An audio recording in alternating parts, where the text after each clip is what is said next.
시황 잠깐 할 거고요.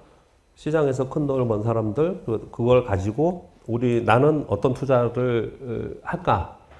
그래서 이게 코스피가 2주 전의 상황이었습니다. 2745포인트. 여기서 여기 금방 보이죠? 3,000원. 3,000원 여기 금방 보이는 상황이었잖아요. 삼성전자가 좀만 가면 돼요. 그런 상황이었거든요. 근데 지금은 이제 이렇게 온봉이 나버렸어요. 밑으로. 지금 한번 비교해 볼까요? 여기 3,000이 여기 있잖아요. 요걸 직관적으로 바라보는 느낌하고 여기서 바라보는 느낌하고 다르죠. 완전히 다르죠. 그래서 주식은 어떤 속성을 좀 갖냐면요. 수급은 심리에 의해서 수급이 이제 뒤따라오잖아요. 그래서 주가가 위치가 어디에 있냐에 따라서 테마도 형성되고 그리고 뭐 수급이 들어오면서 강세 종목도 나타나고 이런 게 나타나거든요. 근데 이게 만약에 이 밑에서 이거는 위로 힘들 것 같아. 이러면 심리적으로 매수세가 약해지는 거죠. 그 매수세가 약해지면 약세 시장으로 들어가는 거죠. 시장이 이렇게 돼 있는 시장에서는 매수는 언제 하라고요? 하루 중에 9시부터 3시 반 사이에 매수는 만약에 하더라도 3시 이후에 해야 됩니다. 3시 이후에. 매도는 팔 거면 아침에 해야 되고. 시장이 심리가 이렇게 됐는데 뭐가 좋대. 그래가지고 아침에 그냥 사. 그럼 거의 다 물려요. 아시죠? 그런 거 하나하나가 우리의 일단 내 계좌에 돈이 좀 느냐 안 느냐가 굉장히 중요한 거예요. 그런 거 하나하나가 절대 잊으면 안 되는 거예요. 그거는 시장이 아주 강세예요. 시장이 아주 강세인데 나 저거 좀 이따 보고 사야지. 물리면 어떡해? 그래서 계속 보고 있어. 근데 그날 막 떠버렸어. 8%. 살 수 있어요? 그러니까 우리는 맨날 급등 종목을 못 사는 거예요. 한 번도 못 사. 그리고 시장이 강세인데 약한 종목이 있어요. 시장이 강세인데 약한 종목인데 시장이 강세니까 얘도 가겠지? 하긴 뭘 가요? 걔는 또 안 가잖아. 그게 시장이잖아요. 그러니까 우리가 시장을 알자라는 게 이제 중요합니다. 이론도 굉장히 중요한데 오늘 뒷부분에 거의 대부분 이런 얘기를 할 거예요. 그렇게 열심히 공부하고 이런 데 오셔서 고생도 하시고 많이 듣고 그런데 이론적으로 내가 이렇게 하면 될 거라고 생각을 했는데 실전에서는 안 되는 경우가 너무 많잖아요. 거의 대부분 그래서 왜 그런 얘기 하잖아요. 주식시장은 심리다, 심리 게임이다 이런 표현을 하잖아요. 근데 심리 게임이라는 것도 되게 복잡하게 그래서 이제 갑자기 제가 얘기하다가 웃기는데 제가 만약에 이런 얘기를 했어요. 그럼 이따가 끝나고 나서 교보문고 가가지고 행동심리학 뭐 이런 책을 사든지 행동경제로 이런 책을 사가지고 그런 걸 좀 공부를 해야겠다 이러실 수 있잖아요. 안 된다고요. 그렇게 하는 게 아니고 그냥 상식으로 해야 돼요. 상식으로. 진짜 저는 그렇게 생각합니다. 그냥 정말 상식으로 해야 돼요. 그냥 안 좋다 그러면 그게 안 좋은 게 맞는 거고 내가 느낌에 상식적으로 좋다 하면 그게 좋은 맞는 건데 그걸 자기가 자꾸 거기다 설명을 하려고 그래요. 우리가 대표적으로 실수하는 게 그거잖아요. 어떤 거냐? 어떤 주식이 내가 굉장히 이뻐 보여서 샀는데 계속 떨어지는데 미워해야지 맞는 건데 자꾸 이쁜 구석을 만들어내잖아요. 얘가 이뻐. 계속 이쁘게 가다 놓는 거죠. 근데 그런 실수를 굉장히 많이 하잖아요. 그래서 좀 단순화해야 된다는 얘기를 계속 반복을 드립니다. 그래서 지금 심리는 좀 꺾여 있습니다. 3가지의 리스크가 있다고 생각을 했어요. 지난주에 제가 생각한 건.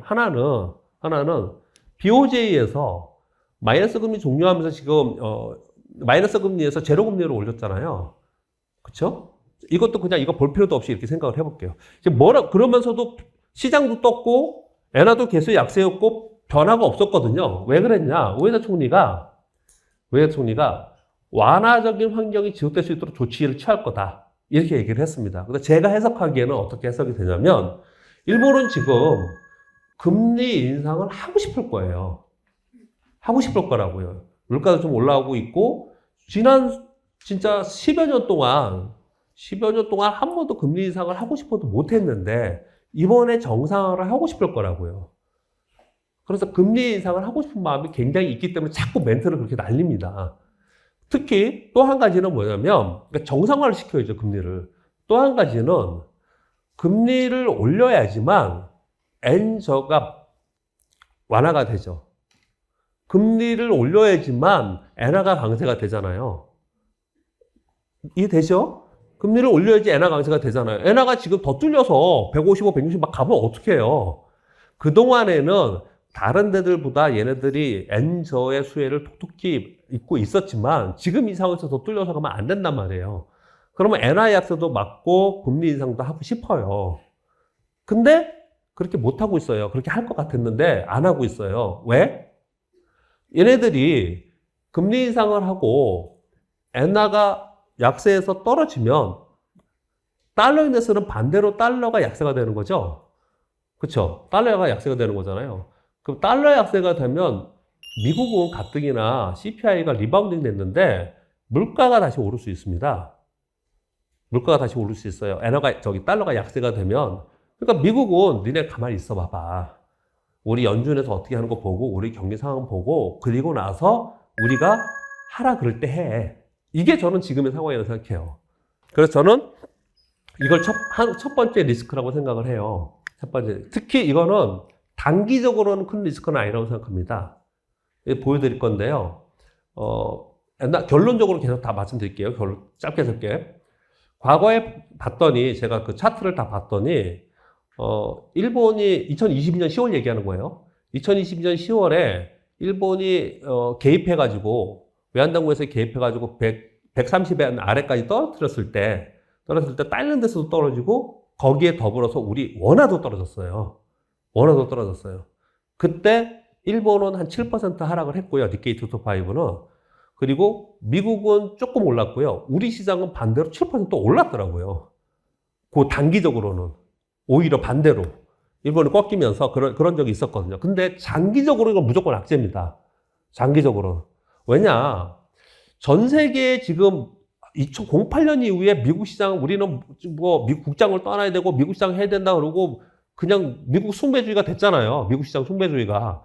그렇게 올랐던 것은 우리 다 알다시피, 이제 하도 들어서 알다시피 08년도에 3조 달러 풀었고 그 다음에 6조 달러 풀었고 그래서 9조 달러라는 돈이 시장에 풀려 있는 상태잖아요.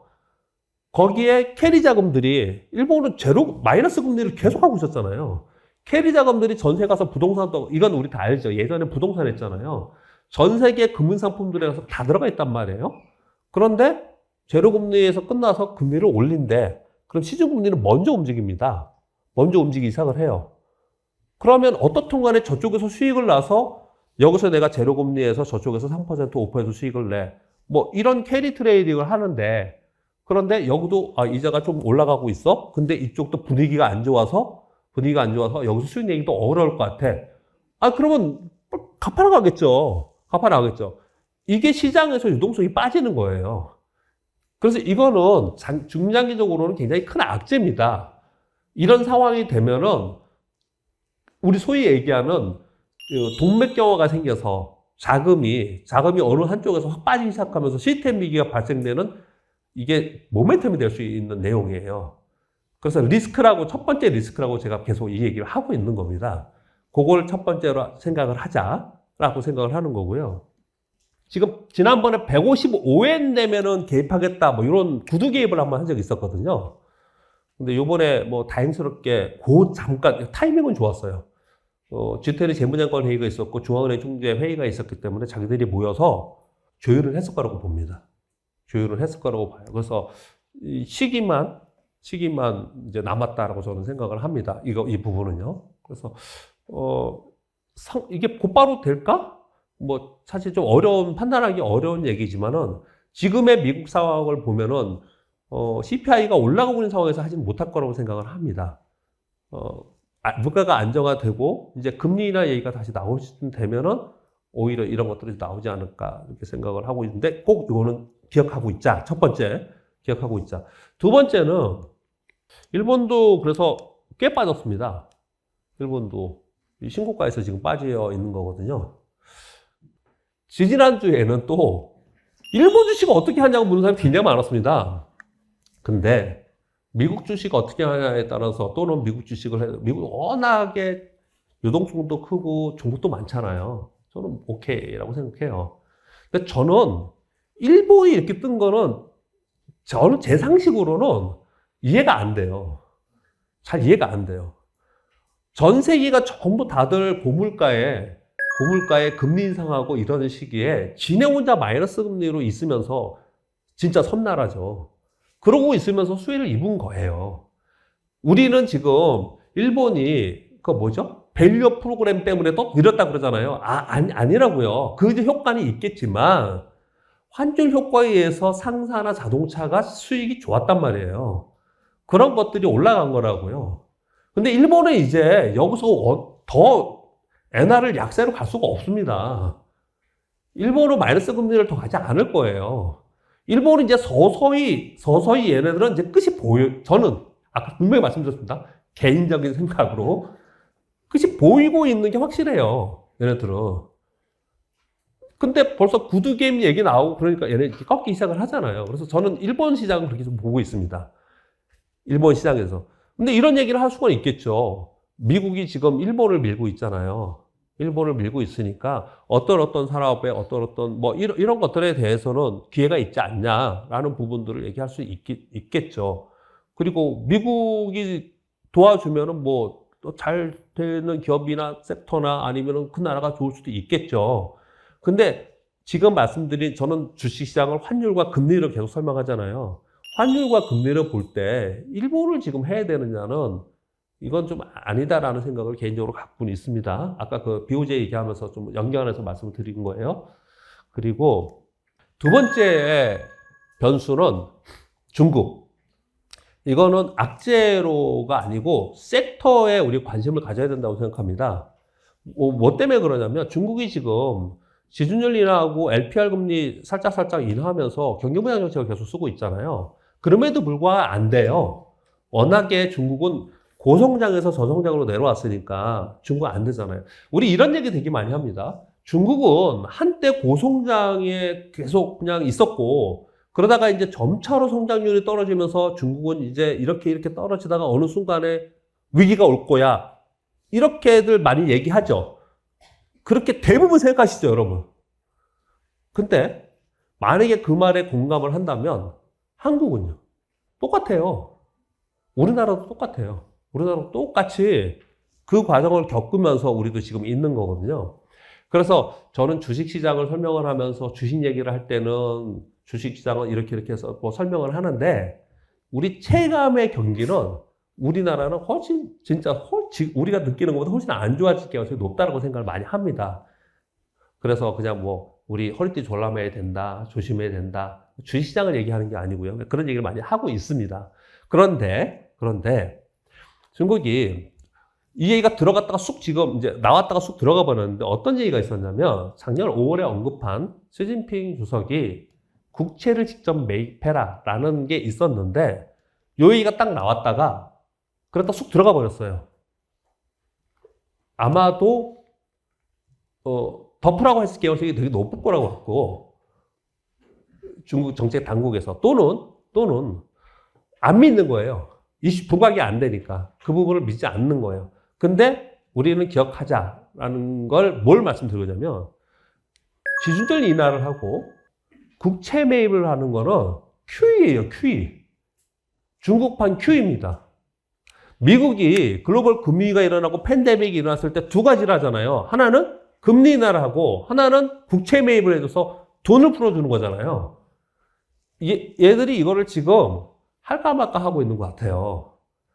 자, 그러면 만약에 이걸 하면은 우리가 중국 시장을 이제 앞으로 바로 보고 중국 시장을 사야 되냐 이 설명을 드리는 게 아니고 중국이 움직이면 중국의 섹터가 움직이면 우리의 sek터가 움직이는 것들이 분명히 있습니다. 그래서 이건 하나의 변수다라고 저는 생각을 하는 거예요. 그러니까 중국이 QE를 진짜로 하는지 요 언급이 나오는지 국채 매입 이게 되게 중요합니다. 올해. 이게 두 번째 변수를 생각하고요. 세 번째는, 물론 미국의 금리 인하가 주 변수입니다.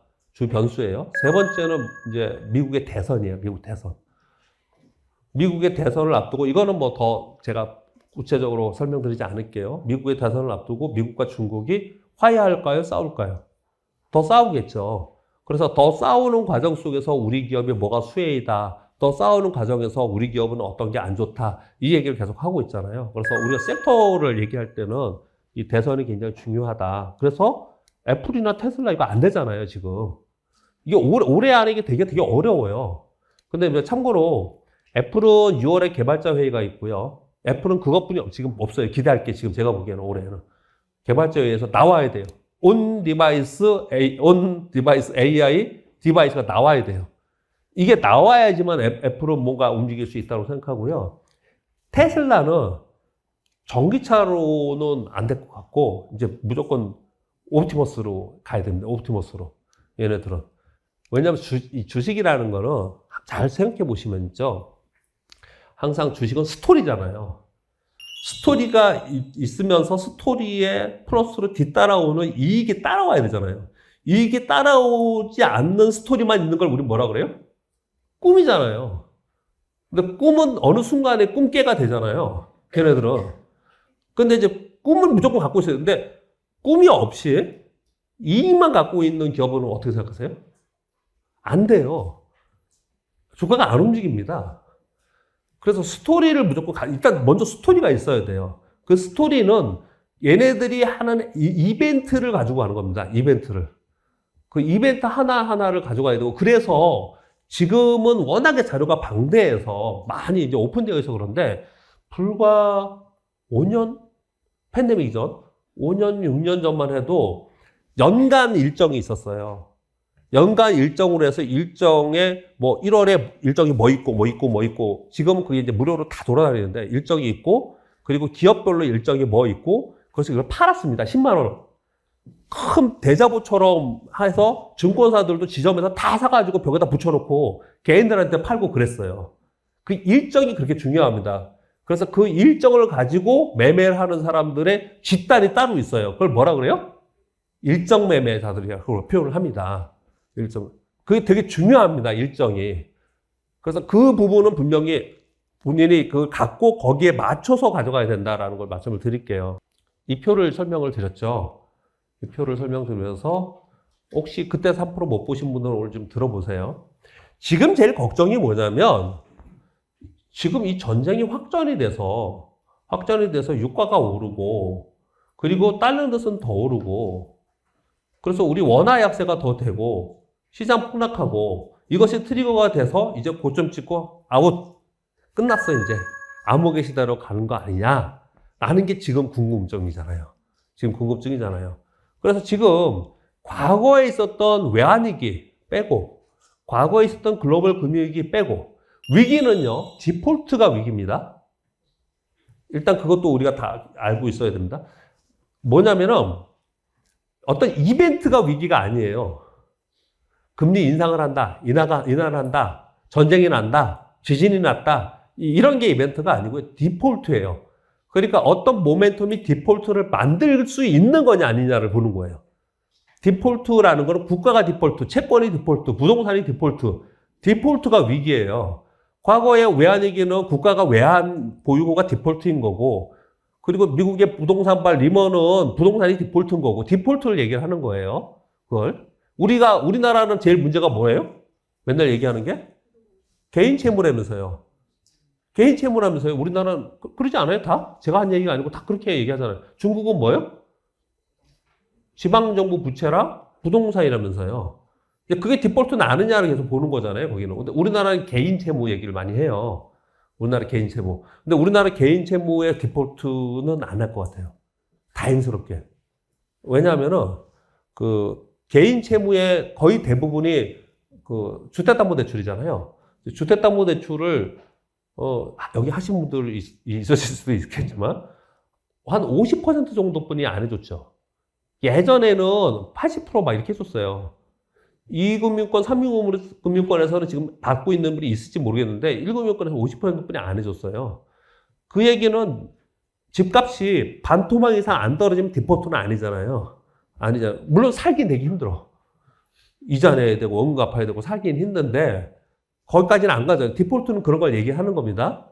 그런 디폴트가 아닌 상황에서 가장 최근에 2022년부터 최근에 한 2, 3년 동안 봤더니 러시아 우크라이나 전쟁, 그리고 미국이 빅스텝 인상, 그리고 2023년 10월 3일 날 10년물의 수급 왜곡으로 해서 10년물에 폭등했을 때가 있었습니다. 이때 이스라엘 하마스의 분쟁이 있었습니다. 그리고 요번에 이스라엘 전쟁이 있는 거예요. 그럼 이게 지금 전쟁이 껴 있잖아요. 근데 이걸 제가 지정한 이유는 이 내용이 중요한 것도 있지만 이때 달러가 급등하고 달러에서 급등하고 원화가 급등한 원화 약세가 된 시점이에요. 그래서 이걸 가지고 한번 생각을 해보자라고 제가 이걸 만든 거예요. 짧게 볼게요. 러시아 우크라이나 전쟁 때 달러를 볼게요. 99.4였습니다. 빅스텝 할 때 금리 인상 금리 막 올릴 때 50bp씩 올릴 때 114였어요. 114. 그 다음에 10년물 급등할 때 금리 급등할 때 107이었어요. 요번에 106점 몇이죠? 106점 몇입니다. 당연히 여기에 연동하는 우리 원화를 보면 99.4에 1220원이었습니다. 117일 때 1444원 갔어요. 이게 먼 일이 아니에요. 2022년 9월입니다.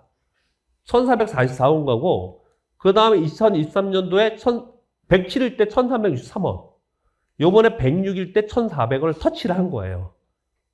그러면 정리를 하자고요. 우리가 우리가 공부하는 게 아니니까, 우리 여기 학생들이 아니니까. 얘네들이 달러가 급등하면 우리 원화가 급격하게 올라가면서 원화 약세되는 거는 당연한 얘기고 보여준 거 있잖아요. 그렇죠? 그런데 이 달러가 급등했을 때가 전쟁일 때 급등했냐, 요거의 인관계를 찾으려고 하는 거예요. 이 인관계를 찾으려고 이걸 봤더니 국채 수익률이 급등할 때인 거예요. 전쟁이 아니고요. 국채 수익률이 급등할 때, 금리 인상을 하든지 아니면 수급 쪽 왜곡이 일어나든지 간에 국채 수익률이 금리가 올라가면 달러도 올라간다는 거예요. 다 아는 거잖아요. 아까 일본 여러분 대답하셨잖아요.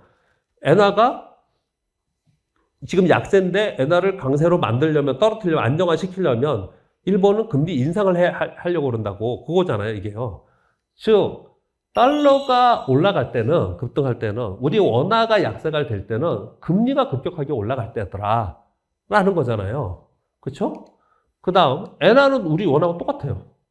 137에 있다가 이 빅스텝 인상할 때 114 갈 때 151.9 갔습니다. 이때 개입을 해가지고 117.2까지 빠뜨려요. 되게 무식하게 들어옵니다.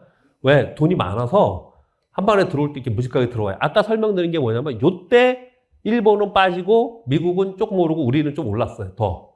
요때. 그래서 아까 그걸 보고 설명을 드린 거예요. 그리고 107일 때 151.9, 요번에 154.3까지 갔습니다. 보세요. 위안화 보세요. 위안화는 계획경제라서 이거 잡고 있으니까. 왜 잡고 있어요? 그냥 얘들은요. 그냥 잡고 있습니다. 또 하나 볼게요. 유가를 보세요. 러우 전쟁일 때 130달러였습니다. 그 다음에 달러가 114 갈 때 90달러였어요. 107 갈 때 90달러였습니다. 요번에 106인데 85달러예요. 얘하고는 무관해, 얘들하고는. 얘하고는요. 그러니까 어떤 결론을 낼 수 있냐면, 전쟁이 일어나서 유가가 급등하면 전쟁과 유가 급등으로 인해서 금리가 막 올라가고 달러가 강세가 돼서 우리 원화가 돼서 시장이 폭락한다는 아니라는 거예요. 그렇지 않았다라는 거예요. 그거보다 시장에서 더 바라본 건 뭐냐면, 금리가 올라가서 금리와 연동하면서 달러가 강세가 돼서 그로 인해서 우리 원화 약세가 됐을 때 시장이 더 하락했다는 거예요. 근데 왜 그렇게 걱정을 하느냐? 전쟁은 궁금한 문제로 인해서 물가 상승의 우려가 있기 때문에 그러는 거예요. 특히 이번에 우리가 더 많이 반응을 하고 더 약세가 된 거는 호르무즈 해협으로 우리나라의 원유를 70% 이상을 가져온다고 하잖아요. 만약에 거기서 전쟁이 나서 우리가 가져오는 유가가 급등해버리면 물가가 급등하면서 그러면서 시중 물가가 올라온 상태에서 우리 금리 인하를 못하고, 그래서 요번에 한국은행 총재가 당분간 올해 하반기까지 우리 금리 인하 못할 거다라고 표현을 한 거예요. 이런 걸 얘기를 하면서. 즉, 전쟁은 궁금한 문제로 인한 물가를 건드느냐 안 건드느냐까지만 보자라는 거죠. 지들이 이쪽 호르무즈나 홍해 이쪽에 하지 말고.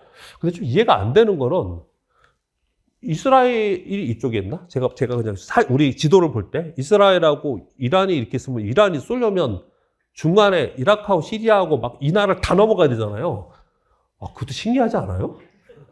다 넘어가서 쏴야 되는데 그렇게 해서 맞추고 이렇게 해서 맞추고 막 서로 그러고 있잖아요. 근데 그게 밑으로 말고 지들이 저 시리아 있는 쪽으로 위쪽으로 쏘잖아요.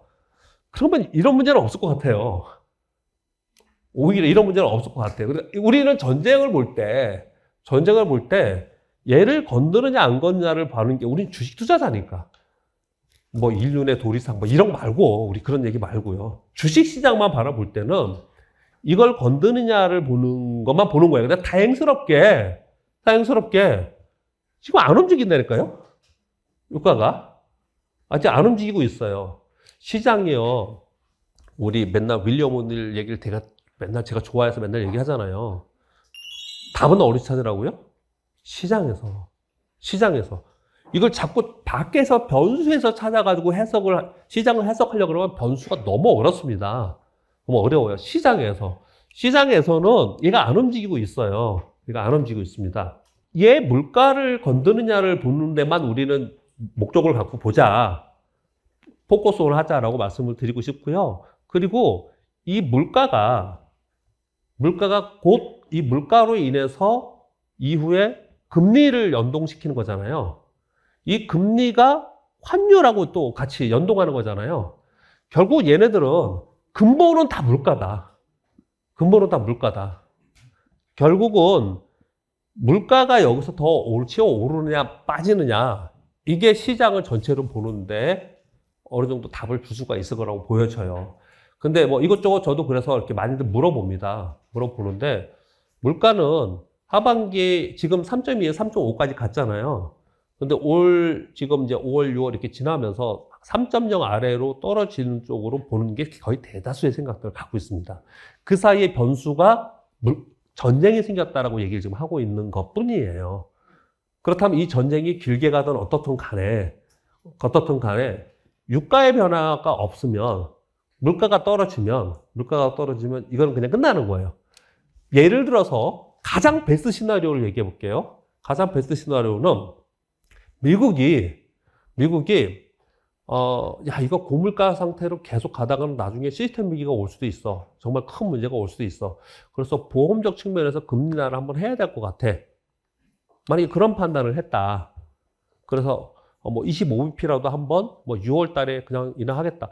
근데 미국 가만히 보면 지금 5.25에서 5.5잖아요. 근데 거기서 100bp 4번을 해도 4.5예요. 엄청난 높은 금리입니다.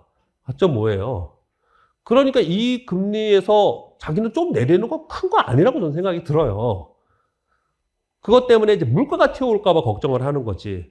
근데 만약에 보험적으로 시장이나 이런 상황, 경제 상황이나 이런 걸 보기 위해서 한 25p 정도 한번 6월에 인하를 하겠다. 그러면 어떻게 되느냐? 이거 다 끝나요. 지금 걱정하는 게 다 그냥 해도 돼요. 전부 다 해도 되는 거예요. 그래서 자꾸 또 한편으로는 금리 인하를 언제쯤 하느냐 이거 자꾸 따지는 거고, 지금은 뭐 금리 인하 물 건너갔다. 레리 서머스 교수는 금리 인하 못하고 오히려 올려야 되지 않겠냐. 또 어떤 사람은 내년에 제이미 다이머는 이러고 가다가는 8% 가는 것도 우리는 걱정을 해야 된다 이렇게 얘기하잖아요. 근데 그런 거는 어떻게 생각하세요? 그런 분들 얘기는 걱정을 해주는 거잖아요. 그렇게 된다라는 게 아니고 그렇게 될 수도 있으니 니들 조심해 라고 얘기하는 거 아니에요? 그거? 그렇게 얘기하는 거잖아요. 그 부분은요. 그래서 지금 현재 상황은 시장은 여전히 금리 인하에 대한 기대감을 가지고는 있습니다. 그런데 이번에 빠지고 있잖아요. 그 빠지는 건 뭐 때문이냐? 시장은 항상 우리 2022년도에 잘 생각해 보세요. 빠졌을 때 2022년도 봄에 그해 가을, 겨울, 연말에 기준금리가 3.75에서 4% 될 거라고 예상했습니다. 물가가 6%, 7%에 머물 거라고 예상했었어요. 그런데 여름 딱 지나고 나니까 물가가 8%, 9%막 뜨면서 곧바로 빅스텝을 하면서 5% 이상으로 금리를 올렸잖아요. 그러니까 시장이 더 많이 빠졌잖아요. 그러니까 시장이 기대하는 수준에 있으면 시장 그렇게 많이 빠지지 않아요. 근데 시장이 지금 기대하는 수준은 3번은 하겠지라고 했는데 이게 계속 아니라고 그래도 시장은 믿고 간 거예요. 믿고 간 거예요. 그런데 점차로 보니까 지금 CPI 반등하고 이런 거 보니까 걱정스럽네? 그랬는데 막 전쟁도 한대? 야, 이러면 진짜, 야, 이거 미국 경기 지표 보고 이런 거 봤더니, 야, 이거 진짜 물 건너는 거 아니야? 이게 반영이 되고 있는 거거든요. 그 갭이 있잖아요. 그 갭만큼 빠지는 겁니다. 갭만큼. 올해 전체로는 저는 개인적으로 그 갭만큼 빠졌다가, 저 개인적으로요, 피디님, 갭만큼 빠졌다가 다시 그 금리 인하의 기대감으로 다시 리바운딩 하는 시장으로 보고 있습니다. 일단 3월까지 되게 많이 올라왔잖아요. 실제로 미국이 금리 인하, 우리 여러분 다 아시는 거 있잖아요. 미국이 금리 인하를 본격적으로 하면 시장이 어떨까요? 빠집니다. 빠질 가능성이 훨씬 높아요. 왜요? 이걸 지금 우리 그저께 이렇게 논의하는데 좀 그래도 자기 경제학과 나오신 분인데 이걸 자꾸 이해 못 하더라고요. 왜 이해 못 하냐면 경제를 오는 이론적으로 생각했기 때문에 그래요. 주식시장은 다 먼저 반영하거든요. 먼저 반영하거든요.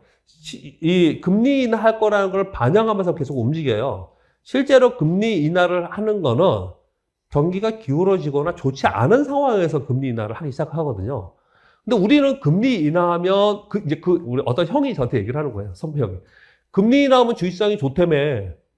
금리 인상하면 주식시장 빠진다며. 근데 왜 금리 인상 본격적으로 하면 빠진다 그러니? 뭐라는 거야? 뭐 이러는 거죠. 이러는 거죠. 실제로 시장은 금리 인하를 하기 시작을 한다는 거는 경기가 이제 기울어지기 시작하는 걸 반영하면서 먼저 하는 거거든요. 주식시장 훨씬 먼저 움직인다고요. 훨씬 먼저. 그래서 금리 인하를 작년 말과 올해 초부터 제가 교보TV에서 계속 얘기한 거는 올해 금리 인하를 하지 않고 금리 인하 할 거야라고 계속 가는 동안은 안 무너진다. 시장이. 금리 인하를 실제로 하면서 처음에 또 아닐 거라고 저는 생각해요.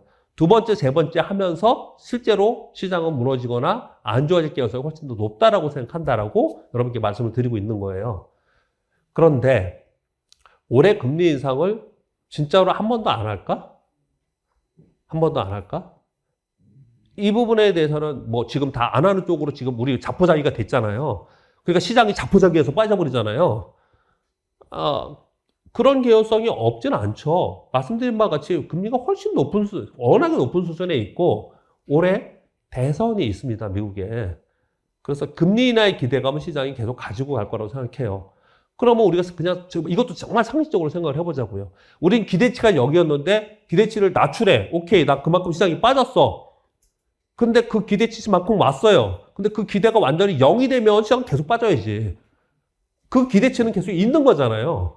하반기에 계속 있는 거 아닙니까? 그렇다면 그만큼 빠진 상태에서 그 기대치를 갖고 시장은 다시 움직일 가능성이 훨씬 높다라고 저는 생각을 하는 거예요. 그래서 올해 시장이 대세로 막 빠지고 막 그렇게 심각하게 그렇게까지는 볼 문제는 아니다. 그래서 근데 지수는 많이 올라왔지 않습니까? 미국 얘기하는 거예요. 왜냐면 우리는 올라온 것도 없지만 미국 빠지면 우리도 빠지니까. 그래서 미국이 빠지는 동안에 우리 반대로 디커플링 될 수는 없기 때문에 지수는 보지 말고 그럼 계속 종목을 보자 이렇게 얘기를 했던 상황이었습니다. 그래서 여기까지 설명을 드렸고요. 그래서 요건 뭐냐면 노란색 표시한 거는요. 아까 요 날짜 있죠. 러브 전쟁, 빅스텝 할 때, 그리고 요때 요거 있잖아요. 요때를 표시한 거거든요. 러브 전쟁 때 미국 S&P 500은 올랐습니다. 기억날지 모르지만 올랐어요. 이때요. 요때 빠질 때는 언제냐? 금리를 급등시킬 때예요. 빅스텝 할 때예요. 요때 빠질 때는 언제냐? 미국 10년망의 국채 수익률이 급등할 때예요. 그러면 결론 나왔잖아요. 금리에 따라서 움직이는구나. 시장이 금리에 따라서 움직이는구나 하잖아요. 근데 지금 빠졌잖아요. 지금은 금리를 올리진 않았잖아요. 근데 국채 수익률이 올라가는 거잖아요. 그럼 결론은 또 하나 나오는 거잖아요. 국채 수익률이 안정화되거나 국채 수익률이 떨어지는 상황이 되면 안정화 되네요? 그렇죠? 그래서 단기적으로 만약에 BOJ가 개입을 해서 엔화 강세가 되고 달러 인덱스가 떨어지고 미국 국채 수익이 떨어지면 그러면 얘네하고 우리는 좋아요. 우리는 뜬다니까. 실제로 그랬어요. 실제로. 우리는 떴어요. 장기적으로는 안 좋다고 말씀드렸습니다. 이건 우리 시장이에요. 이게 러우 전쟁이 때입니다. 러시아 우크라이나 우크라이나 러시아 전쟁 때예요. 그리고 요거는 빅스텝 할 때, 미국이 빅스텝 할 때, 그리고 10년 만기 국채 수익률이 5% 가까이 갈 때였어요. 그러니까 금리에 더 예민하다. 제가 이런 걸 만든 이유는 왜 그랬냐면요. 맨날 전쟁 얘기만 하잖아요. 곧 망할 것 같거든, 뉴스를 보니까. 그 전쟁이 물가를 건드리는 것 때문에 걱정인 부분인 거지, 실제로는 물가에 연동한 금리에 따라서 시장이 움직이더라. 금리를 만드는 그 이면에는 물가가 중요하기 때문에 물가가 어떻게 되는지를 보는 게 첫 번째이다. 매크로 지표를 볼 때 첫 번째이다. 그 다음엔 반도체입니다. 반도체. 이런 차트는 많이 봤고요. 어떻든 반도체가 지금 현재까지 제일 좋았고, 그리고 뭐 엔비디아가 어쩌고, 알트만이 어쩌고, 아마존 어쩌고, 뭐 이런 거 다 오늘 설명 안 드릴게요. 그런 것까지는. 우리 다 알고 있으니까. 근데 뭐 지금 이제 반도체 꺾였잖아요. 그 부분만 잠깐 이런 거 상관없이 말씀드릴게요. 그 부분만. 반도체 사이클은 아직도 감산하고 있잖아요. 저는 그 얘기가 맞다고 생각해요. 아직도 감산하고 있잖아요. 근데 소위 엔비디아가 뜰 때 AI가 작년 봄 얘기가 나왔거든요. 근데 작년 말서부터 AI가 확 부각되면서 AI 부각으로 인한 데이터 센터를 계속해서 증설을 해야 됐어요. 데이터 센터 증설을 하다 보니까 거기에 고사양의 칩인 HBM의 칩이 필요했던 거고, 그래서 HBM이 부각되면서 엔비디아가 부각되고 SK 하이닉스, 한미반도체 얘네들이 된 거고, 그 다음에 된 게 우리 HBM 엔비디아 들어가 하고 올라온 게 마이크론 테크놀로지고 이제 삼성전자가 들어갈 거야. 이 방송을 내가 다음 주 월요일에 할 건데, 삼성전자 들어갈 거야 그러다가 엔비디아 꺾여버렸어. 이런. 그래서 제가 맨날 그런 얘기 했잖아요. 남들 할 때 빨리 가야지, 삼성전자가. 아니, 우린 나중에 할 거, 이제 앞으로 갈 거래. 이런 거 주의사 안 된다니까요? 이제 갈 거래, 이게 안 된다고요. 그래서 삼성전자 되게 운이 안 좋게 타이밍을 못 맞췄어요. 물론, 엔비디아 들어가는 게 확정이 되면 삼성전자는 저는 다시 올라갈 거라고 생각을 하는 사람입니다. 다시 올라갈 거라고 봅니다. 그런데 진짜 실기한 거예요, 타이밍을. 안 그랬으면 삼성전자가 처음에 만약에 하이닉스 같이 들어갔다 10만 원 있을 수도 있어요. 그렇잖아요. 근데 그걸 이제 실기한 거죠. 근데 요 흐름을 왜 우리가 이해해야 되느냐? AI향 반도체인 HBM 칩만 간 거지 반도체가 움직인 게 아니었단 말이에요. 그러다가 이게 워낙 반도체 붐 얘기를 하고 디램 가격이 반등을 하고 그러다 보니까 그러면 나도 HBM 그러면서 따라간 것들이 막 생긴 겁니다. 그런 것들이 생긴 거예요. 야, 그러면 HBM만 가냐? 아니다. 이렇게 보니까 낸드도 이제 가격이 올라가는 것 같더라. 그래서 SSD 얘기하고 DDR5 얘기하고 그러면서 전공정도 같이 뜬 거예요. 실제로는 후공정에 있는 HBM도 굉장히 뜬 것 같지만 처음에 떴고, 신고가 난 반도체는 전공정 장비 애들이 다 신고가를 냈어요. 가장 최근은 다 걔들이 냈어요. 자, 여기까지 다 이해되시죠? 그렇게 생각하잖아요. 그쵸?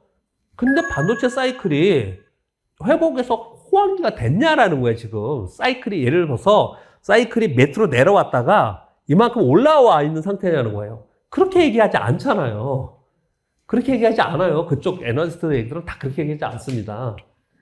아직도 감산을 한다는 얘기는 아직도 재고가 있고 이제 이게 하반기나 돼야지 이제 100% 가동이 되지 않겠냐라고 계속 얘기를 하고 있는 거잖아요. 근데 얘네들은 먼저 달려왔어요. 그러니까 이 미스매칭이 되면서 그만큼 딱 내려가는 게 지금이라고 저는 생각을 한다고요. 지금이라고 생각한다고요. 그래서 저는 반도체는 올해 계속 가져가는 게 맞다라고 생각을 합니다. 그래서 맞다라고 생각합니다. 근데 문제는 잠깐 그 갭을 내려오는 동안 갖고 있다가 손해봐야 되잖아요. 힘들잖아요, 되게. 그럴 때마다 어떤 건 계속 가져가야 되고, 어떤 건 팔아야 되고, 어떤 건 수평유동해야 되고, 어떤 거는 내가 더 사야 되고, 이런 것들의 구분이 있어야 되지 않습니까? 그런 구분을 우리는 항상 뭘로 해요? 스토리? 기업 가치? 이런 걸 얘기하잖아요. 근데 우리가 그 기업의 스토리, HBM이 어디 들어가고, A라는 기업이 있는데 마이크론에 들어가고, 테슬라에 뭘 하고 있는데 이게 되니 안 되니, 이런 얘기를 맨날 주워 듣거든요? 여러분만 주워 듣는 게 아니고 저도 주워 들어요. 제가 정확한 게 아니에요. 그냥 주워 듣는 거예요, 이거는. 대부분 다. 애널리스트에 가본 사람은 알아요, 확실히? 아니에요. 아닙니다. 그냥 듣는 거예요, 그렇게. 그러면서 이 주가를 보는 거잖아요. 그 주가를 보면 주가 움직임에 따라서 하는 거지 않았습니까? 이게 윌리엄 오닐이 맨날 얘기하는 거잖아요. 근데 이게 성공하면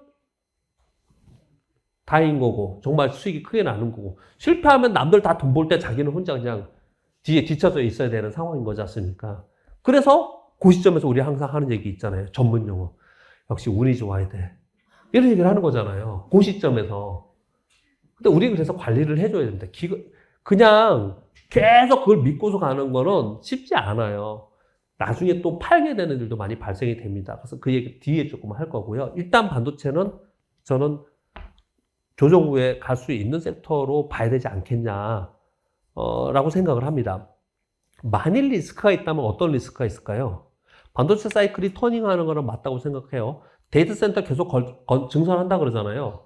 계속 필요합니다. 두 번째, 모든 IT들 디바이스라고 표현하는 IT 디바이스에 이제 다 들어갈 수밖에 없어요. 이거는 정말 새롭게 호황의 시장이 벌어진 건 분명하다고 생각을 합니다. 분명하다고 생각을 해요. 그런데 그 사이에 얼마나 수요가 가는데 이게 공급이 따라갈 거냐, 이런 차이가 있는 거잖아요. 또는 수요가 지금 공급보다 더 많이 늘어나느냐의 문제를 얘기하는 거잖아요. 근데 HBM은 수요가 많았잖아요. 다른 데는요. 그렇지는 않았기 때문에 이런 일들이 벌어지는 거예요. 근데 어떤 리스크가 있을까요? 수요가 없으면 문제가 되는 거예요. 근데 말씀드린 바와 같이 데이터 센터 증설하고 뭐 디바이스 애들 다 이게 AI 칩 들어가고 뭐 이렇게 얘기를 한단 말이에요. 고사양의 부가치 들어간다고 얘기한단 말이에요. 그건 맞는데 어떤 일이 있으면 수요가 줄어들까요? 경기가 확 꺾어버져 버리면, 그냥 전 세계 경기가 확 죽어버리면 이게 이런 거죠. 사이클이 이렇게 가다가 좀 살려고 했는데 그냥 다시 꺾어버릴 가능성이 있는 거잖아요. 그렇죠? 결론은 반도체 보자. 이런 뉴스는 다 빼고요. 몇 개 차트 보겠습니다. 지난주에 그냥 가져왔는데 오늘 추가적으로 좀 더 가져왔습니다. GST예요. GST.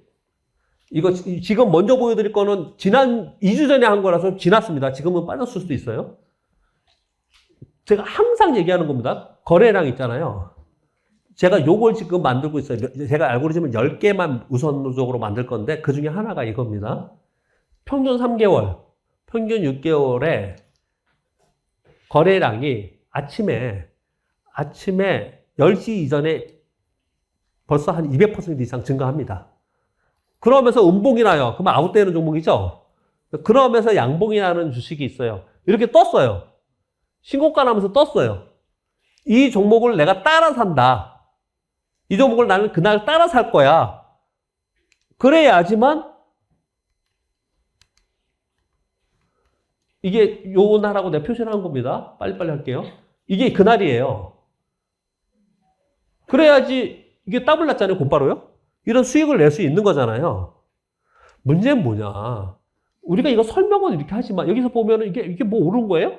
여기 매수 타이밍 맞네? 근데 내가 이날 사자는 거예요. 아까 말씀드렸듯이 우리는 보수적 성향을 갖고 있는 대부분의 투자자들이기 때문에 이날 안 산다니까요. 안 산다고요.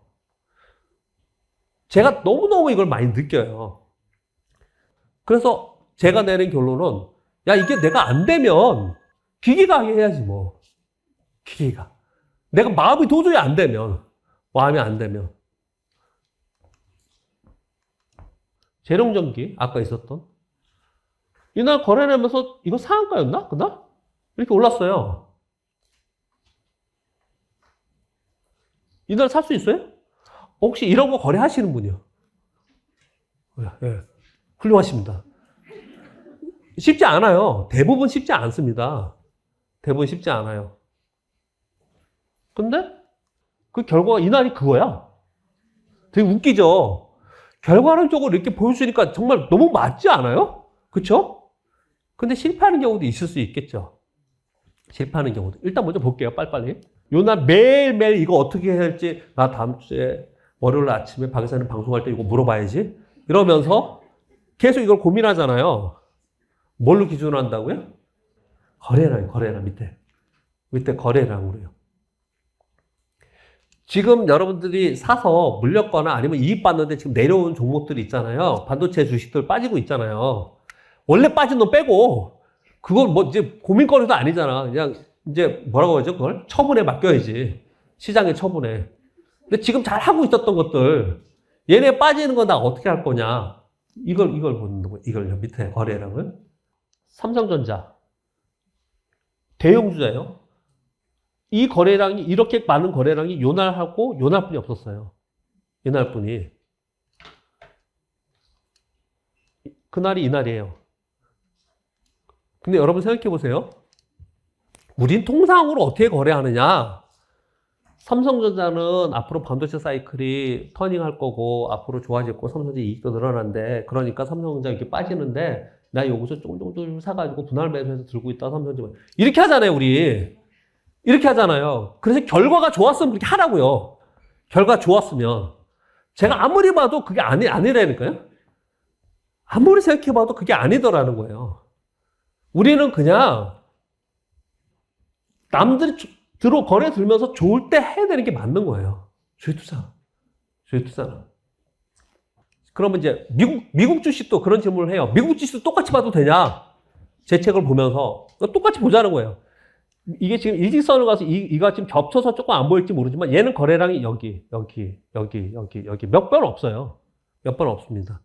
이때 양봉으로 가냐 음봉으로 가냐만 봐야 돼요. 근데 제가 매도 일진이라고 얘기했던 날이 이날이에요. 이날 거래가 생겼는데 이런 음봉이 커졌잖아요. 자, 또 하나 가르쳐 드릴게요. 단기 거래 하시는 분들이나 아니면 주식을 내가 언제 팔아야 꼭 들으세요. 첫 번째 내려와요. 산다고요. 무조건 셌던 종목은 첫 번째 내려올 때 리바운딩을 줍니다. 첫 번째 내려온 건 왜요? 좋았던 종목이 내려오니까 저가 매수해야지, 그 타이밍에 사야지. 들어와요. 단기 트레이더들 다 들어옵니다. 그랬다가 다시 가죠. 두 번째 내려올 때 사면 절대 안 된다고요. 그랬더니 정윤정 프로가 옆에서 그래요? 막 이러잖아요. 두 번째 사면 안 된다고요. 두 번째는.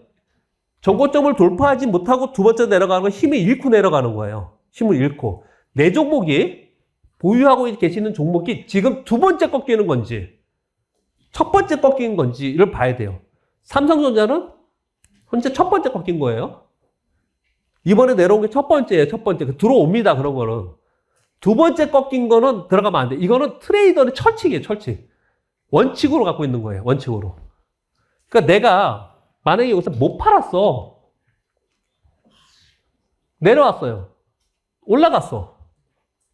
근데 두 번째 꺾이거나 정고점을 돌파하지 못하면 이때는 내가 이런 거 있잖아요. 우리 맨날 하는 얘기 있습니다. 못 팔았을 때 하는 변명이 있어요. 회의 때 회의 갔다 왔더니 빠졌더라.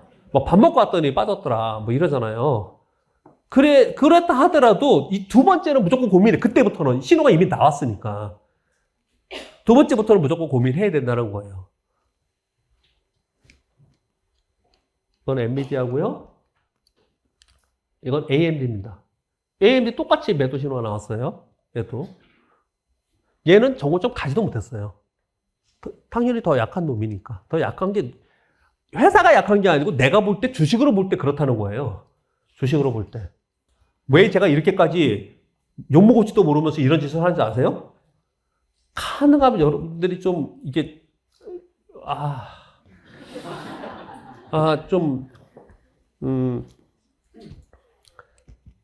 받아들였으면 하는 마음에서 중요하다는 걸 여기까지 말씀드릴게요. 근데 지금까지 정리 좀 해볼게요.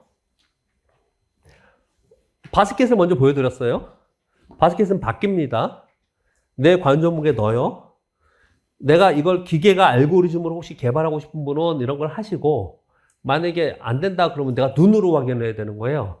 언제 하느냐? 아침에 10시쯤에 한 번만 하면 돼요. 10시쯤에.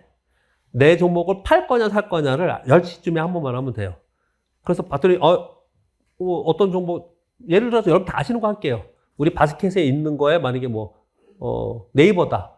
아침에 봤더니 거래량이 평균보다 뭐 150%, 200% 거래가 늘고 있는데 4%, 5% 뜨고 있어. 아침에. 그러면 살아야 하는 거예요. 그럴 때 살아야 하는 거거든요. 근데 우리 마음은 어떠냐? 4% 떴는데 밑에서 이따 밀리면 어떡하지? 기다렸다. 이런다고요. 그렇게 한단 말이에요. 그래서. 그러면 아까 반대로 매도 시그널 나오는 거. 뜨는 종목 샀다가 매도 시그널 나오면 어떡해요? 그것도 걱정스럽잖아요. 내가 매수는 그래도 어떻게 하겠는데 매도를 못 하겠다는 경우가 많잖아요. 그래서 제가 정하는 매도 신호, 매도 1신호, 2신호가 있잖아요. 그래서 매도 신호를 요즘에 근데 ATS에 그런 건 있어요. 고점에 몇 퍼센트 빠지면 뭐 매도 나가기 이런 거 쓰시는 분도 있더라고요. 근데 저는 뭐 그렇게 생각하지 않고 거래량이 있는 음봉을 기준으로 하거든요. 그걸 만들어 놓고 만약에 하면 급등 종목 쫓아갈 수 있잖아요. 근데 이 얘기를 하기 위해서 이 긴 건 한 거예요. 우리는 보통 급등 종목을 못 하기 때문에 수익이 안 나는 거예요. 여의도의 사람들이 작년에 2차 전지를 거의 못했습니다. 그래서 반성문 쓰고 막 그랬죠. 아시죠? 왜요? 얘가 막 수급으로 급등하고 있는데 자기네들 생각하는 스토리의 이익으로는 안 되거든. 못 사는 거예요. 근데 만약에 내가 급등 종목이라 하더라도 이 원칙만 갖고 내가 만약에 하겠다라고 하면 할 수 있는 거잖아요. 그래야지만 주도주를 잡을 수 있어요. 주도주라는 건 내가 정해놓은 게 아닙니다. 그래야지만 주도주를 잡을 수 있어요. 그걸 하셔야 된다는 말씀을 하기 위해서 이렇게 긴 시간 얘기를 했고요. 이런 거예요. 하루 20시간 스케이트하면 김연아 되는가? 하루 20시간 야구하면 박찬호 되는가? 하루 20시간씩 공부하면 박사가 되는가? 그래요. 아까도 우리 보통 증권사 직원은요, 이제 주요 고객들이 헤비 트레이더라고 하거든요. 그러니까 주식으로 돈 많이 버는 사람들이 꽤 많아요. 생각보다 많아요. 뭐 보통 몇십억, 몇백억씩 번 사람들이 계속 주식을 해요. 그 주식으로 돈 여러분들이 한 100억 벌었다 그러면은 나 편히 살고 싶어 그럴 것 같죠. 근데 희한하게 주식으로 돈 버는 사람은 계속 주식을 해요. 그래서 그런 친구들을 이제 고객으로 많이 증권사 직원으로 헤비 트레이더라고 그러거든요. 많이들 두고 있어요. 네. 그래서 그 사람들이 어떻게 하는지가 이제 많이 이렇게 보이죠. 같이 이렇게 얘기들 많이 하죠. 근데 한 가지 확실한 거는 되게 독특해요. 그리고 복잡한 전쟁 얘기, 금리 얘기 이런 거 안 해요. 얘기 안 해요. 여태까지 이렇게 공부해놓고 뭔 소리냐. 근데 그런 얘기 별로 그냥 안 해요. 그래서 심지어 이런 얘기도 하죠. 주식은 끼가 있어야 되는 거 아니냐. 이런 운이 따라줘야 되는 거 아니냐. 운치 기삼 아니냐. 심지어 이런 얘기도 많이 하죠. 물론 그렇습니다. 큰 돈을 벌기 위해서 세상의 모든 일이 운이 좀 따라야 되는 거죠. 예를 들어서 그 부분에 대해서 말씀을 드리면 이렇습니다. 우리가 주도주를 항상 쫓아가는 거를 맨날 내가 주도주 쫓아가기가 어려워요. 또는 주도주라고 하는 것이 이미 떠 있기 때문에 내가 쫓아가서 뒷보가 아니야? 내가 상투 잡는 거 아니야? 라는 걱정이 항상 있는 거거든요. 이제 그래서 그런 걸 하긴 해야 되는데 어떻게 해야 되느냐? 일단 남들보다 먼저 잡아올 수 있는 방법, 주도주가 될 가능성이 있는 종목들에 대한 바스켓을 가지고 있는 게 중요하다는 거고요. 그래서 바스켓 안에서 움직여야지 내가 이미 알고 있기 때문에 들어갈 수 있는 거예요. 남들이 주도주래 좋대라고 하는데 그래? 그런가? 이러면 이제 늦는 거예요. 또 주도주라 하더라도 내가 이런 시그널이 왔을 때 나는 일부의 위험 관리를 계속 하겠다는 원칙을 정해두면 뭘 못할 게 뭐 있어요. 오늘 샀는데 내일 아닌가 팔면 되는 거니까. 사실은 그래요. 심플하게 생각하면. 근데 말은 맨날 쉬운 거예요. 내가 액션하기가 굉장히 어려운 거거든요. 또 한 가지 아까 우리 부지점장 얘기하는 걸 들어봤을 때 이런 거예요. 내가 아무리 탐방 다니고 좋은 기업에서 연구를 했는데 샀는데 안 올라. 내가 기본적으로 알고 있는 주식들이 바스켓에 있는데 지금의 시류가 남들이 요걸 좋아할 수 있겠구나. 요게 되게 포인트인 거잖아요, 사실은요. 지금쯤이면 남들이 요걸 좋아하겠구나. 그만큼 알아야 되는 거거든요. 남들이 수급에 따라줘야 되는 거거든요. 남들이 이게 지금 시점이면 인기를 끌면서 수급이 따라줄 수 있겠다라는 것들을 내가 캐치하는 거. 어찌 생각해보면은 그런 게 주식 투자라는 거예요. 어찌 생각해보면. 그런 것들을 우리가 시그널을 찾는 게 기법 분석인 거고, 그런 것들을 찾기 위해서 방송을 보는 거고, 딴 사람들은 뭔 생각하는 건가? 이렇게 보는 거죠. 그렇게 생각하니까 쉽죠? 그렇죠? 좀 심플하게. 그러면서 결론은 이렇게 내고 싶어요. 이런저런 많은 뭐 여러 가지로 돈 번 사람들이 많이 있는데, 우리는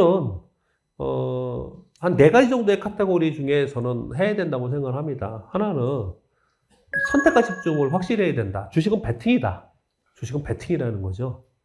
우리는 뭐 유가가 마이너스까지 가고 선물이 갔을 때 이런 거 사겠다 생각 안 하잖아요. 무서워, 두려움을 느끼지. 이거는 예전에 우리 트레이딩 제가 할 때 한 방에 10명씩 10개를 놓고 100명하고 방송으로 얘기하면서, 자 보세요, 제가 이거 좀 괜찮은 것 같은데 이럴 때도 있었어요. 잠깐 한 1년 동안 재밌었어요. 그때 그 책을 썼어요. 시그널 트레이딩, 시그널 데이트리. 아까 어떤 분이 아버님이 보시던 걸 가져왔다고 하는데 20년 전에 쓴 책이라서 제가 그 정도 됐네요. 벌써 나이가. 이제 아버님이 보신 책을 아들이 가져와서 사인을 해줘야 되는. 그때 이제 이런 걸 제가 강의할 때 이 화면을 보면서 이게 뭐냐? 이게 뭐냐? 옛날에 이제 전화로 주문을 냈으니까 이제 이런 화면인 거예요. 아, 이거 한번 사볼까? 이거 사자. 이거 사면 뭐 벌겠지? 주문 넣고 나서 5분도 안 돼서 이렇게 후회한다는 거예요. 5분도 안 돼서 대부분 후회할 거다. 이런 거예요. 수익의 기회를 스스로 만들지 하지 마라. 야, 이 정도 만능하겠지. 이렇게 빠졌는데, 아유, 이제 한번 사볼까? 이거 잘하면 먹을 수 있을 것 같아. 우리 맨날 마음속에 있는 얘기예요. 근데 1분이 되지 않아서 손실에 고통에 빠질 거다. 이 트레이더들한테는 굉장히 제 강의할 때 많이 쓰는 거예요. 똑같습니다. 우리도 똑같아요. 좀 참을 수 있어야 돼요. 좀 참을 수 있어야 됩니다. 주식을 뭐 풀로 갖고 있자고 현금을 갖고 있자 이런 표현 드리는 건 아니에요. 내가 주식을 이걸 좀 사고 싶어도 내가 정확한 신호가 아니라면, 아까도 말씀드렸잖아요. 이거 나 팔고 싶은데 내가 신호가 아닌데, 근데 내 마음이 화딱지가 났어. 그래서 팔았어. 그랬더니 급등해. 이거 많잖아요. 그러니까 매수 매도할 때 굉장히 신중해야 된다라는 거예요. 선택과 집중이 굉장히 중요하다라는 거예요. 체리피킹, 여러분께 늘 말씀드리지만 이번에 지금 시장 빠지고 있잖아요. 여태까지 남들 오를 때 나는 거기에 동참하지 못하신 분, 이번에 기회입니다. 저는 그렇게 생각해요. 이번에 기회입니다. 왜냐하면 지난주 금요일날 어제 많이 빠졌잖아요. 그래서 나는 여태까지 맨날 본전 근처에 있었는데, 쟤는 맨날 좋았는데, 이게 어제 3프레스 방송한 거잖아요. 걔가 이틀 동안 10%, 15% 빠졌어. 이런 찬스가 없어요. 드물어요. 이런 찬스가. 이게 수평 이동이고 이런 기회가 많이 안 옵니다. 이번에 그걸 해야 돼요. 이번에. 만약에 내가 마이너스 30% 물려있는 주식이 있다. 근데 저는 좋은데, 저 좋다고 하는데 제가 요번에 마이너스 20% 빠졌어. 15% 빠졌어. 이런 땡큐의 기회가 없는 겁니다. 진짜. 굉장히 드문 경우예요. 이번 하셔야 됩니다. 그걸 하셔야 돼요. 선택하십시오. 체리피킹을 하셔야 됩니다. 그 중에서 골라야 돼요. 그걸 매일매일 하는 사람이 데이 트레이더인 거고, 여러분처럼 사고 팔고 하는 사람을 추세 매매를 이제 스윙이라고 얘기하는 거고, 그걸 굉장히 오랫동안 기다렸다가 1년에 한 번, 1년에 이렇게 급락하는 게 한두 번씩 오거든요. 나는 그때만 하겠다는 것도 제가 보기엔 되게 좋은 방법 중에 하나예요. 되게 좋은 방법 중에 하나예요. 그러면 나는 그때만 할 거니까 시장에서 떠나 있으면서 놀다가 그런 상황에서만 시장에 들어간다? 그럼 타이밍 잡을 수 있겠어요? 아니에요. 시장은 맨날 지켜보고 이런 강연을 다니고 그냥 뭐 시장을 바라보면서 시장 자체를 즐기세요. 다만 나는 그런 타이밍만 하겠다. 근데 그게 되게 어려워요. 대부분 주식을 들고 있지 현금을 들고 있으면서 기다리지 않거든요. 근데 이렇게 극단적으로 말씀드려볼게요. 내가 마이너스 30%야. 내가 마이너스 50%야. 이거 어떻게 복구해? 가망 없잖아요. 거의 대부분 절망적으로 생각해요. 아까 얘기한 것처럼 아예 그냥 버려진 거죠. 아예. 도저히 어떻게 할지 못하는 거. 근데 내가 1억이 있는데 5천만 원 깨져갖고 5천만 원을 들고 있어. 5천만 원 들고 있어. 안 사고 끝까지 버텨보세요. 끝까지. 1년이고 2년이고. 그게 몇 배 나올 기회가 안 올 것 같습니까? 여러분께? 시장이 안 줄 것 같아요? 준다니까요? 근데 여러분 다 끄떡끄떡 하실 거예요. 근데 그걸 기다리지 못해요. 그렇게 하지 않아요. 그래서 기다림이 굉장히 중요합니다. 시장에서는. 매수든 매도든 기다림이 굉장히 중요해요. 왜? 모든 전문가들이 가치투자이든 누구이든 간에 모두 다 얘기하는 게 주식은 1년 동안 계속 가지고 있으면서 수익을 이만큼 주는 게 아니고 일주일에 주는 거거든요. 수익률은 일주일에 줘버리거든요. 그래서 그 기다리는 게 굉장히 중요하다. 늘 말씀드리는 거예요. 패밀리스트를 가지고 있어야 된다. 근데 패밀리스트는 자기 바스켓을 얘기하는 거예요. 그래서 아까 제가 바스켓 여러분 처음 보는 거 아니잖아요. 지금 그러세요? 제가 맨날 얘기하는 건데. 네? 패밀리스트 가지고 있으면서 기회가 됐을 때 그걸 사야 된다. 만약에 패밀리스트가 없으면 시장 빠지면 꼭 삼성전자 사게 돼요. 삼성전자가 수익을 나한테 몇 배 주지 않습니다. 몇 배 주는 게 아니에요. 진짜 몇 배 주는 주식을 내가 항상 가지고 있어야 된다. 라는 거예요. 두 번째. 첫 번째는 그 말씀을 꼭 드리고요. 두 번째는 나는 홈런 칠 거냐, 안타 칠 거냐를 확실히 정하자. 처음에 우리 시작하자마자 한 얘기가 이 얘기예요. 나는 현금 들고서 나는 단기거래 할 거냐, 아니면 뭐 지지고 볶던 간에 무조건 나는 많이 빠진 거 그거 가지고 난 기다릴 거냐, 아니면 기술력이 있는 소형주를 가지고 나는 그냥 끝까지 한번 가볼 거냐. 이 선택은 분명히 필요합니다. 이도저도 아니면 안 돼요. 이도저도 아니면. 이거 하다가 이거 하는 사람한테 설명 들었더니 그럴 것 같아. 좀 해보다가 아이씨 안 되네. 나한테 안 맞는 것 같아. 이러면 안 된다고요. 그러면 안 된다고요. 일단 본인의 성향이 굉장히 중요하고요. 그리고 본인의 자금이 어느 정도 수준인지 중요하고, 그리고 돈의 기간 있잖아요. 기간. 사용 기간이 굉장히 중요합니다. 저도 고객이 오면 꼭 항상 묻거든요.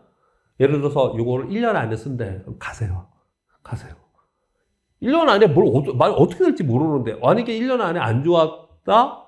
그래도 뭐 2년, 3년 되면 다시 기회가 있어야 되잖아요. 본인의 성향에 따라 달라요. 본인의 성향에 따라서 주식을 들고서 사면 못 파는 사람들 있죠? 그런 사람은 단기 거래 하시면 안 될 것 같고, 주식을 들고 있으면 불안한 사람들은 반대로 단기 거래 해야 되는 게 맞는 건데, 이거는 뭔지 알겠죠? 손절매 얘기하는 겁니다. 아까 말씀드렸듯이 내가 마이너스 30%는 종목이 있는데, 이번에, 기회가 왔어? 그럼 내가 갈 수 있어야 되는데, 도저히 마음이 안 되잖아요. 두 가지 방법 가르쳐 드릴게요. 이론상으로는 요거예요.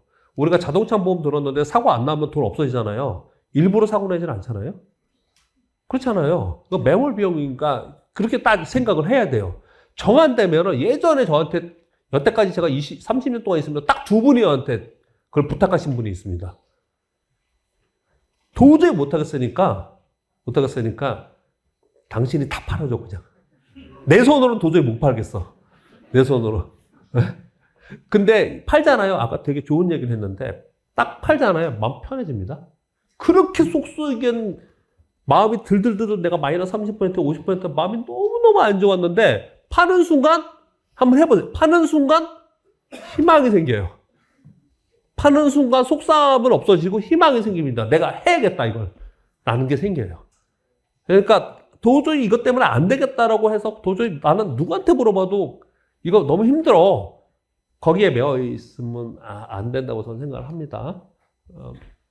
그리고 대신 아까 보여드렸듯이 마이너스 50% 난 거는 업사이드 100% 더블 나야지 내가 원본 되는 거잖아요.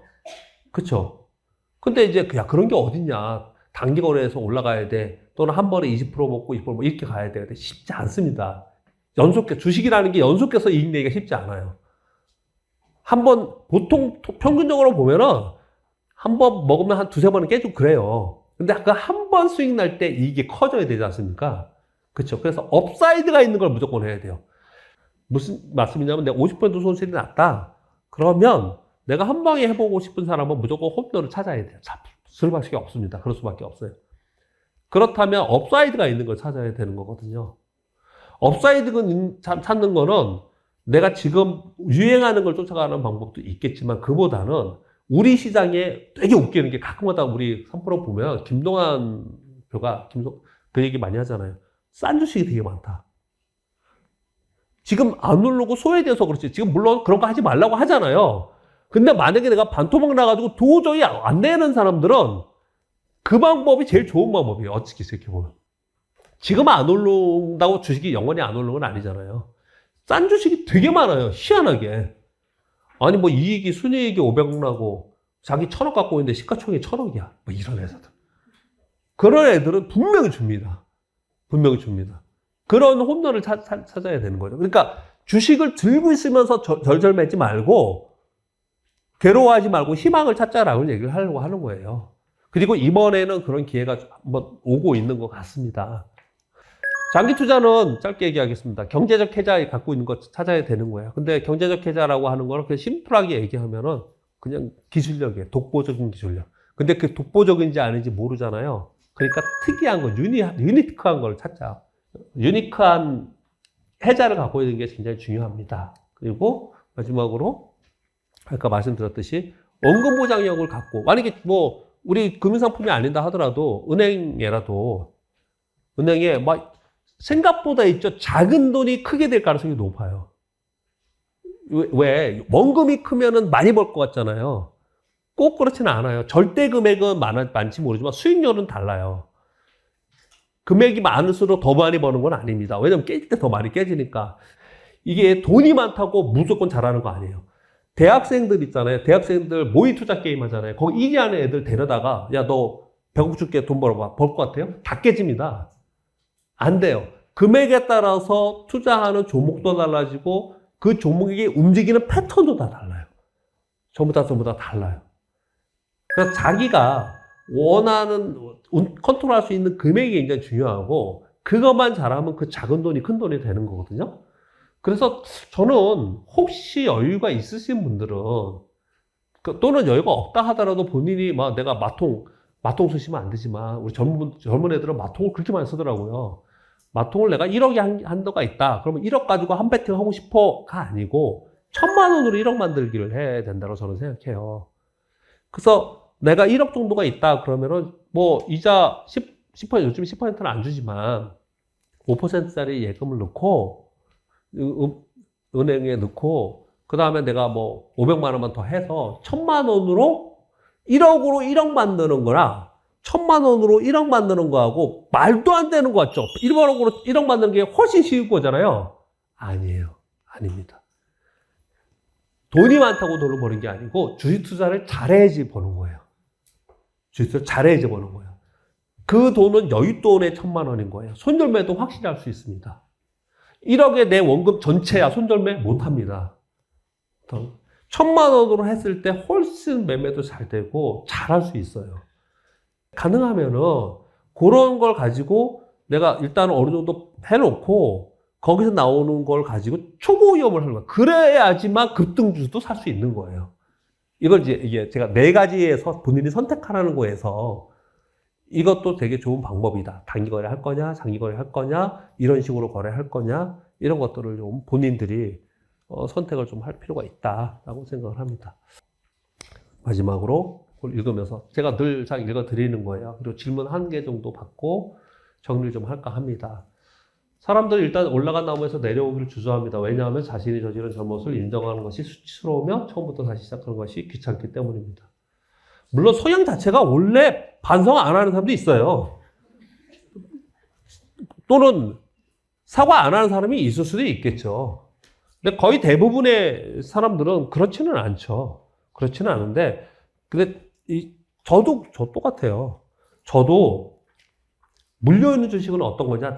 그래서 알 수 있어요. 똑같습니다. 투자자이기 때문에.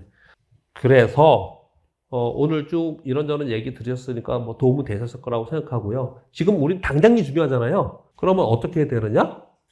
어떤 건 가져가고 어떤 거는 버릴 거고 또는 수평 이동할 거고. 지금 그런 기회가 되는 시장의 변동성이 생겼으니까 꼭 현명하게 대처하시고 그렇게 좀 여러분들 하셔서 이번처럼 장도 안 좋고 떨어서 힘들게 이렇게 만나지 말고 다음에 볼 때는 좀 더 웃으면서 꽉꽉 차고 그리고 돈 버셨다고 손에 커피도 한 잔씩 사도 오시고 이런 분위기가 됐으면 너무너무 좋겠는데 요번에 뭐 어쩔 수 없으니까 네, 그렇게 했으면 좋겠습니다.